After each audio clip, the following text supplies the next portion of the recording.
Are. Are हम किस लिए इस्तेमाल करते हैं? चॉइस के लिए। जब आपने दिखाना हो, चॉइस बतानी हो, तो हम और का इस्तेमाल करते हैं। मिसाल के तौर पर which thing would you like to have. ठीक है, क्या कह रहे हैं कि आप क्या लेना चाहेंगे, टी और जूस।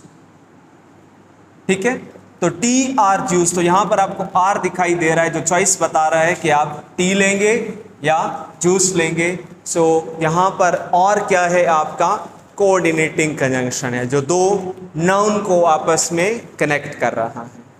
अच्छा, इस तरह मैं कहता हूं when should I come? When should I come? अच्छा, on Monday और Friday, कि मैं किस दिन आ जाऊं। When should I come, कि मैं कब आऊं, on Monday और फ्राइडे। तो यहां पर और क्या है, फिर से दो नाउन को आपस में कनेक्ट कर रहा है।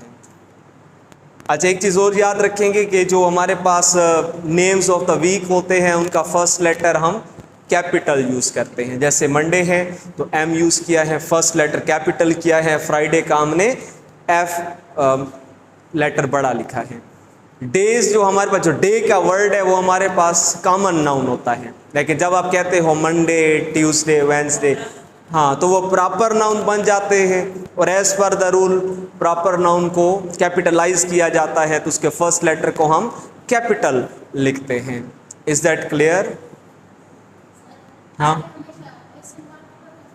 हाँ, देखो ये क्वेश्चन था, असल में क्वेश्चन है ना कि when should I come, on Monday और फ्राइडे, ये क्वेश्चन था। जब क्वेश्चन होगा, देखिए हमारे पास सेंटेंस पर डिपेंड करता है ना। जब सेंटेंस में हम क्वेश्चन पूछेंगे तो हमने क्वेश्चन मार्क पर एंड करना है। और अगर आपका सिंपल स्टेटमेंट हो, चाहे वो पॉजिटिव हो या नेगेटिव, तो हम क्या करते हैं, फुल स्टॉप या पीरियड पर एंड करते हैं। ये हमारे सवाल था ना कि कब आऊँ, क्वेश्चन है, फ्राइडे और मंडे, तो उसमें आपने ऑप्शन दे दिए। अच्छा, बट आर यट कर लिया, सो। अच्छा, सो क्या बताएगा, वो आपका पर्पज आए करेगा। मिसाल के तौर पर आप कहते हैं कि I am learning English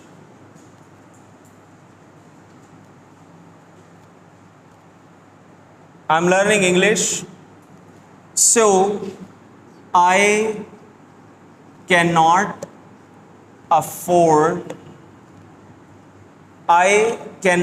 afford much time for other things।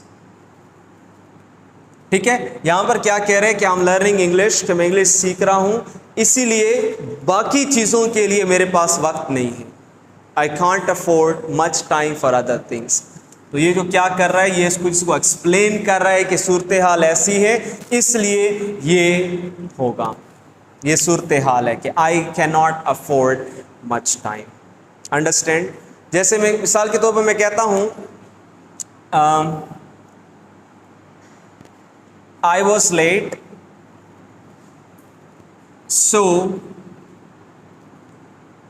I was scolded by my teacher। ठीक है, क्या कह रहे हैं कि I was late, मुझे देर हो गई थी, इसीलिए मुझे टीचर से डांट पड़ गई, टीचर ने मुझे डांटा। I was scolded by my teacher। अच्छा, ये जो सेंटेंस आपने लिखा I was scolded, ये कौन से वॉइस में है, एक्टिव या पैसिव? पैसिव वॉइस में है। देखिए पैसिव वॉइस में आपके पास क्या आता है, वर्ब का थर्ड फॉर्म। तो यहाँ पर स्कॉल्डेड है, ये वर्ब का थर्ड फॉर्म है। वाज इसमें लिंकिंग वर्ब आया है और बाय के साथ हमने सब्जेक्ट यानी कि एजेंट को इंट्रोड्यूस किया है at the end of the sentence.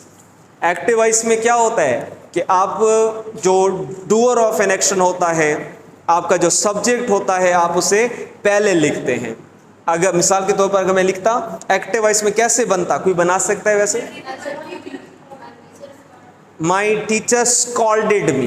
देखो क्या लिखा हुआ है, वाज के साथ थर्ड फॉर्म है। इसका मतलब ये है कि पास्ट सिंपल का ये पैसिव वॉइस बनाया गया है। तो हम इसे एक्टिव वॉइस में कैसे लिखेंगे कि माई टीचर, हाँ, my teacher scolded me, simple. अच्छा देखिए आपने ये चीज समझनी है, वो ये कि आपके पास जिस टेंस का एक्टिव वॉइस होगा या पैसिव वॉइस होगा, दूसरा उसी में बनेगा। जैसे यहाँ पर पैसिव वॉइस क्या था, पास्ट सिंपल में था ना, तो इसको भी हमने पास्ट सिंपल में चेंज किया है। ये ऐसे नहीं हो सकता था कि माई टीचर स्कॉल्ड्स मी। अगर आप इस तरह करते तो ये पास्ट का जुमला होता, इसको आपने प्रेजेंट में चेंज कर दिया होता। समझ में आ रहा है? ये क्या था, पास्ट सिंपल, तो इसको हमने पास्ट सिंपल का, पास्ट सिंपल में क्या होता है कि आप सब्जेक्ट के साथ वर्ब की सेकंड फॉर्म इस्तेमाल करते हो, ऐसा ही है ना। तो स्कॉल्डेड वर्ब की सेकंड फॉर्म। तो हमने passive voice, active voice, passive voice आपका पास्ट सिंपल में था, पॉजिटिव सेंटेंस था, इसको भी क्या किया है, पॉजिटिव सेंटेंस में लिखा है। अगर ये नेगेटिव होता, मिसाल के तौर पर I was not scolded bye my teacher, तो इस सेंटेंस को कैसे लिखते, कोई बता सकता है? My teacher did not scold me, क्योंकि डिड नॉट जब हम पास्ट सिंपल का नेगेटिव बनाते हैं तो हम क्या यूज करते हैं, डिड नॉट के बाद वर्ब की फर्स्ट फॉर्म, क्योंकि आपके पास जो वर्ब की सेकंड फॉर्म है उसका यूज सिर्फ और सिर्फ पास्ट सिंपल पॉजिटिव सेंटेंस में होता है। जब उसे नेगेटिव चेंज करेंगे, इंट्रोगेटिव में लाएंगे, तो आपने फर्स्ट फॉर्म हमेशा यूज करना होता है। Is that clear? You understand this? हाँ,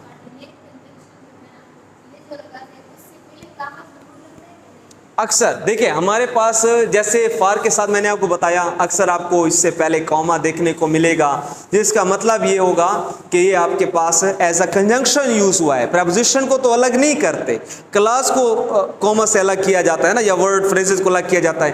जबकि जब for as a conjunction use होगा तो ये क्लास को अलग करेगा, इससे पीछे इंडिपेंडेंट क्लास होगी उसे अलग कर देगा।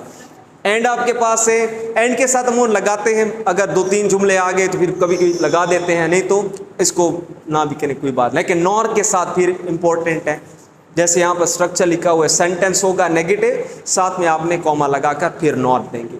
और बट से पहले भी अमूमन कॉमा लगाया जाता है, ज़्यादातर कॉमा लगाया जाता है, और इसके साथ भी लगाते हैं, जेड से पहले भी आता है, और साथ में सो, जैसे कि आपने यहाँ पर देखा आएगा।